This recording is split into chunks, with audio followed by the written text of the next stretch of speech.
¿Y si amar no es algo con lo que nacemos, sino algo que aprendemos mientras vivimos? Porque si soy sincera, hay momentos en mi vida donde quiero hacer las cosas bien con alguien y aún así me quedo en silencio, sin saber cómo reaccionar, como si nadie me hubiera enseñado a querer. Bienvenidos a Next Movie.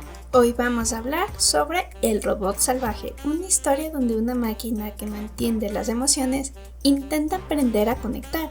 Y no sé, al final se siente muy cercano, como si en el fondo nosotros también estuviéramos aprendiendo a querer desde cero. Solo imagina esto, una isla completamente salvaje, animales viviendo su vida normal y de repente del cielo cae algo que no debería estar ahí. Así empieza El Robot Salvaje. Lo que cae es Ross, un robot creado por humanos, diseñado básicamente para ayudar, obedecer órdenes y resolver tareas. Y como es un robot, no tiene emociones. No tiene recuerdos, ni mucho menos criterio propio, solo sigue instrucciones. El problema es que cuando se activa no hay humanos, no hay órdenes, no hay nadie que le diga qué hacer. Es como prender una herramienta en un mundo donde nadie la necesita. Entonces Ross hace lo único que sabe hacer, intentar cumplir su función. Empieza a interactuar con el entorno, a ofrecer ayuda, pero claro, imagínate ser un animal en la naturaleza y ver a una máquina gigante acercándote a ti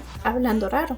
No hay forma de que eso termine bien. Los animales no la ven como alguien útil, la ven como una amenaza. Huyen, la atacan, la evitan. Y Ross no entiende por qué. Porque desde su lógica solo está intentando hacer su trabajo. Y aquí es donde la historia se vuelve interesante, porque Ross no es tonta, simplemente está fuera de contexto. No entiende las reglas de ese mundo, no sabe cómo comunicarse, no sabe cómo comportarse, no sabe qué es peligro y qué no. Es literalmente como alguien que llega a un país donde no habla el idioma, no conoce la cultura y cada intento de acercarse termina siendo malinterpretado. Y mientras más intenta encajar, más rechazo recibe. Desde lo psicológico eso conecta con algo muy real. Cuando no entendemos un entorno, copiamos, observamos, probamos, pero al inicio fallamos muchísimo. Y ese fallo constante, mezclado con rechazo, es lo que empieza a moldear el comportamiento. Ross todavía no siente como humano, pero ya está entrando en algo clave, la adaptación. Porque cuando el mundo no cambia para ti, tú eres el que tiene que empezar a cambiar para sobrevivir. Después de ese primer choque con el rechazo, Ross no se rinde. Hace algo mucho más interesante. Empieza a observar. Aquí hay un punto donde deja de intentar imponer su lógica y cambia de estrategia. Empieza a mirar cómo se comportan los animales, cómo se comunican, cómo reaccionan entre ellos y poco a poco empieza a imitar sonidos, movimientos, hasta patrones. No porque quiera ser parte desde lo emocional, sino porque entiende que si no se adapta, no va a sobrevivir a ese entorno. Y la verdad, Ross no está construyendo una identidad todavía, está construyendo una máscara funcional. Está copiando lo que ve sin entenderlo del todo. Como cuando llegas a un grupo nuevo y empiezas a hablar parecido, a usar las mismas expresiones, incluso a reírte de cosas que todavía no comprendes del todo. Esto conecta directamente con el aprendizaje social de Albert Bandura, quien demostró que aprendemos observando e imitando a otros, especialmente cuando no tenemos claro cómo actuar. No imitamos porque sí, imitamos para encajar, para reducir el rechazo. Y si lo piensas, esto es más común de lo que parece. Todos en algún momento hemos dejado de ser completamente nosotros para adaptarnos. Cambias tu forma de hablar en el trabajo, tu actitud con ciertas personas e incluso tu personalidad en ciertos espacios. No porque seas falso, sino porque estás tratando de encontrar un lugar donde no te expulsen. Ross está haciendo exactamente eso, pero en su versión más pura. Aprender a ser aceptable en un mundo que inicialmente la rechazó.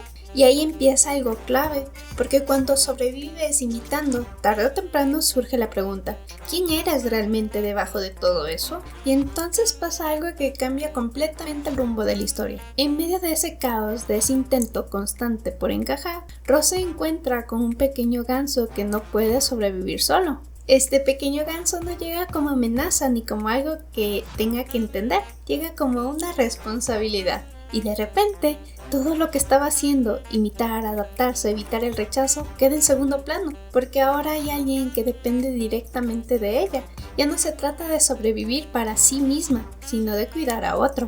Lo interesante es que Roz no sabe cómo hacerlo.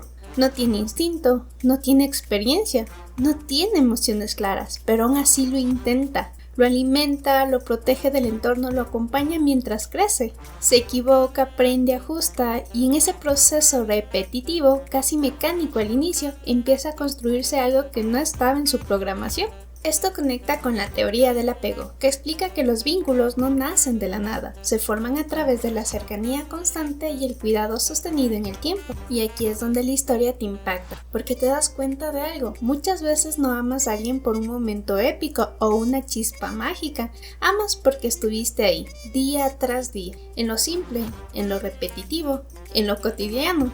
Roz no entiende lo que está sintiendo, pero ya está completamente involucrada, y eso lo cambia todo, porque cuando alguien empieza a depender de ti, también empieza, sin que lo notes, a formar parte de quien eres. Y mientras el pequeño ganso crece, pasa algo todavía más raro. Roz empieza a cambiar por dentro, no de golpe, no con un ahora siento, sino en detalles pequeños. Se anticipa al peligro, se preocupa cuando él no está, reacciona distinto cuando algo sale mal. No es que entienda las emociones, es que empieza a vivirlas sin tener un nombre para ellas. Y eso es lo inquietante, porque ya no está actuando solo por lógica o por función.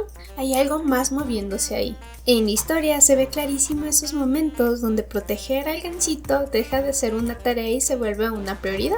Ya no es eficiencia, ya no es cumplir, es urgencia. Y eso conecta con la idea de neuroplasticidad. El cerebro, o en este caso su sistema, cambia con la experiencia. Estudios de Harvard han demostrado que las conexiones emocionales se fortalecen con la repetición de experiencias afectivas. O sea, no necesitas nacer listo para sentir. Puedes construirlo con el tiempo, viviendo ciertas situaciones una y otra vez. Y si lo bajas a lo que vivimos, esto pega más de lo que parece. Hay personas que no crecieron en entornos afectivos, que no aprendieron a expresar emociones, que incluso sienten que no saben amar, hasta que llega alguien y sin darse cuenta les enseña, no con palabras, sino con experiencia. Con presencia, con vínculo. Roz no tenía emociones, pero al repetir actos de cuidado empezó a desarrollarlas, y eso deja una idea medio incómoda flotando. Tal vez sentir no es algo que simplemente tenemos, tal vez es algo que aprendemos cuando a alguien nos importa lo suficiente. Y justo cuando todo parece ir bien, cuando ya hay una rutina y hasta cierto equilibrio, llega el golpe. El pasado de Roz vuelve sin avisar. Su programación, eso para lo que fue creada desde el inicio, aparece otra vez y choca directo con todo lo que ha construido.